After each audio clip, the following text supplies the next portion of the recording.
युसरा के साथ एक मर्तबा फिर से बहुत बड़ी नाइंसाफ़ी हो गई है। सबा के पूरे चिल्ले में खाना पकाने वाली, बच्चों को नहलाने वाली आंटी जी हमारी युसरा की मुश्किल वक्त में फिर फुड़ हो गई।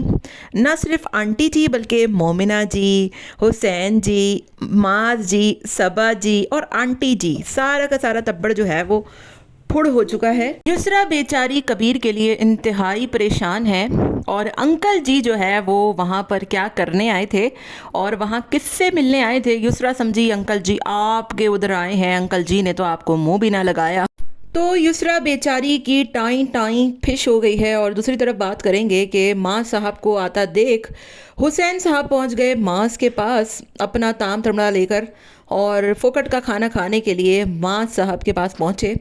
माँ साहब ने खाने के लिए क्या मंगाया, एक सर्विंग बीफ चिली ड्राई और एक इत्तू सी फ़िश, एक अनार 100 बीमार। इतना मुझे हंसी आ रही थी उनका खाना देखकर।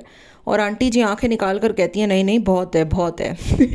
हेलो जी, अस्सलाम वालेकुम। आई होप कि आप सब बिल्कुल ठीक ठाक होंगे। अल्हम्दुलिल्लाह से मैं भी बिल्कुल ठीक ठाक हूँ। वीडियो स्टार्ट करने से पहले तमाम लोगों से रिक्वेस्ट है, चैनल को सब्सक्राइब करें, वीडियो को ज़रूर लाइक करें। बहुत से लोगों ने शाज़ पर तनकीद की कि भाई क्या ज़रूरत है ये सब करने की, बल्कि मैं तो कहती हूँ कि बहुत अच्छा किया, मेहनत में बड़ी अजमत है। और युसरा जो काम कर रही है ना, बड़ा अच्छा कर रही है और बेस्ट ऑफ विशेस। और बल्कि इनको अपना ऑनलाइन भी पेज इंट्रोड्यूस कराना चाहिए। बहुत लोग पूछ रहे होते हैं कि भाई युसरा के कपड़े कहाँ हैं, हमें बताएं, तो बहुत आप लोग को अर्निंग होगी। बल्कि मैं कहती हूँ कि परफ्यूम से ज़्यादा अगर आप लोग इस पर ध्यान दें ना तो आपका ये काम चलेगा। और युसरा को वैसे भी लोग बहुत पसंद करते हैं, बहुत उसकी जो है वो तारीफ़ होती है।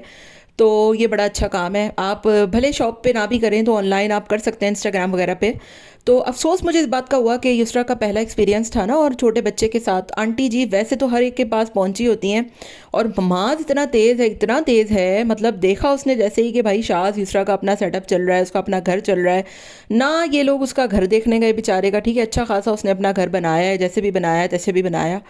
वो ऐसे मौके पर आंटी जी को उठाकर स्कर्दू ले गया है 2 दिन के लिए, जब पता था कि युसरा की जो है वो बड़ी एक अचीवमेंट है, उसने वहाँ पर अपने स्टॉल्स लगाने हैं, तो आंटी जी की हेल्प की ज़रूरत होगी। तो अनफॉर्चुनेटली फिर ऑब्वियसली युसरा ने अपनी ही मदर को बुलाया। तो फिर उस पर सफदर अंकल कहते हैं कि माँ के घर मत जाओ। तो तुम लोग कौन सा उसके इतना काम आते हो कि वो बेचारी माँ के घर ना जाए या फिर ये ना करे। मुश्किल वक्त में तो उसके हमने तो देखा आंटी ही खड़ी हुई हैं। वैसे बेचारी युसरा सबको सफाइयाँ देती फिरती है कि मेरे सब खड़े होते हैं, कहाँ खड़े हैं, मुझे तो कोई नहीं दिखा। हम जो व्लॉग में देखेंगे उसी पर बात करेंगे ना। इतनी बड़ी अचीवमेंट है, इतनी बड़ी चीज़ है कि आप 2-3 दिन अपना स्कर्दू वाला लेट नहीं कर सकते थे। माँ साहब की कौन सी कश्तियाँ निकल रही थी और हुसैन साहब की कौन सी कश्तियाँ डूब रही थी। तो ये तो सारा पहले से ही पता होता है कि कब कौन सा इवेंट होगा, क्या नहीं होगा। और फिर मुझे इतनी हंसी आई कि ये सारा छुपाने के लिए सफदर अंकल जी ने एंट्री मारी। मतलब सफदर अंकल जी मुंह भी नहीं लगा रहे थे युसरा को, सलाम का जवाब तक नहीं दे रहे थे। और फिर कहती हैं कि सब ने झुमकट्टा लगा दिया। सफदर अंकल खुद जा जाके सबसे बात कर रहे थे। सफदर अंकल कौन से जो है वो डोनाल्ड ट्रंप लगे हुए हैं या कहीं के मिनिस्टर लगे हुए हैं जो लोग उनको चिपक जाएंगे या छू जाएंगे। आपको कोई वहाँ पर नहीं आके पूछ रहा था, तो फिर सफदर अंकल को किसी ने क्या पूछना है। वो खुद जा जाकर सबसे बात कर रहे थे ख़वातीन से। और मेरा ख़्याल है वो वहाँ पर कोई अपने काम से ही आए हुए थे, जिस तरीके से वो ड्रेसिंग में आए हुए थे और जिस तरीके से वो जाकर सबका विज़िट कर रहे थे। मे बी वो वहाँ के कोई लगे हुए हों या फिर वो वहाँ पर कोई काम करते हों। तो देखने में यही लग रहा था कि वो अपने वहाँ पर किसी काम से आए हुए हैं। और युसरा का तो स्टॉल भी उन्होंने विज़िट नहीं किया, ना कपड़े देखे, ना बात की, ना सलाम किया, ना कबीर का पूछा। उल्टा वो दूसरे वो मटके शटके पता नहीं क्या देख रहे थे और ख़वातीन से बातें कर रहे थे। बाकी ये पूरे सीन में मुझे ये समझ में नहीं आया कि ये पित्ताबाजी किधर है। मतलब पित्ताबाजी को क्या ज़मीन निकल गई, आसमान निकल गया। आंटी जी तो फुड़ हो गई हैं, तो खाने पीने का क्या हो रहा है इन लोगों के, पित्तेबाजी का कहाँ है, कहाँ नहीं कर रही। सफदर अंकल जी क्या खा रहे हैं। ऑब्वियसली युसरा तो 2-3 दिन बिजी होगी अब। तो कबीर जो है वो कहाँ है, किसी ने कुछ भी नहीं पूछा, हालांकि पित्ताबाजी भी संभाल सकती थी उसको। तो बड़े अफसोसनाक सूरत हाल है, बड़ी ही अफसोसनाक सूरत हाल है। जो दिखता है ना वैसा बिल्कुल होता नहीं है। फिर आप जो है वो युसरा जी सबकी सफाइयाँ देती नज़र आती हैं हमें कि वो ऐसा है, ये ऐसा है, ये ऐसा है। वैसे लोग बात करते हैं भाई, ऐसे वैसे लोग बात नहीं करते हैं। लोग जो देखते हैं लोग उसी पर बात करते हैं। बहरहाल मुझे तो बड़ा ही आज सफदर अंकल को देख कर ऑकवर्ड फील हो रहा था और लोग भी कॉमेंट कर रहे थे कि आपके अब्बा जी बड़े रूड हैं। हाँ, दूसरी तरफ मैं बात करूँगी माँ साहब के हवाले से कि इस कर्दू में अलग तमाशा लगा हुआ है, ठीक है। और माँ साहब और आंटी जी, जब आपको पैसों की इतनी फ़िक्र थी, एक एक खाना मंगाते मंगाते आप लोग जो है वो पैसों के रोने पिटने डाले में आप लोगों ने। और शाह साहब के भी जो है वो आज हमने देखा कि कपड़ा ख़रीदते वक्त पैसों के बड़े रोने थे। तो व्यूज़ गिर गए हैं, बढ़ गए हैं, भाई पैसा कम हो गया है, महंगाई बढ़ गई है, तो फिर जो है वो इंसान अपनी औकात पे ही आ जाता है। तो माँ साहब जो है वो वहाँ तो चले गए और वहाँ पर खाना बड़ा महंगा है, और हुसैन साहब को भी जो है वो लग पता गया है।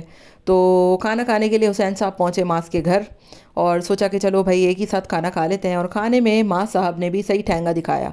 मतलब वो दौर गए अब के, जब माँ साहब जो है वो पूरे पूरे घर वालों को फोकट का खिलाते थे, फोकट का जो है वो घर पे रखते थे। ग्रोसरीज आ रही हैं, पैसे आ रहे हैं, रेस्टोरेंट, वो सब ना आप भूल जाएं। अब आप वो वाली अय्याशी आपको नहीं मिलनी। तो हुसैन साहब जो है वो माँ साहब का फोकट का खाने पहुँचे, और खाना देखें आप ज़रा क्या मंगवाए। चलो पहुँचे तो पहुँचे, अब आपने पहुँच ही गए तो फिर आप थोड़ा अच्छा ही मंगवा लेते।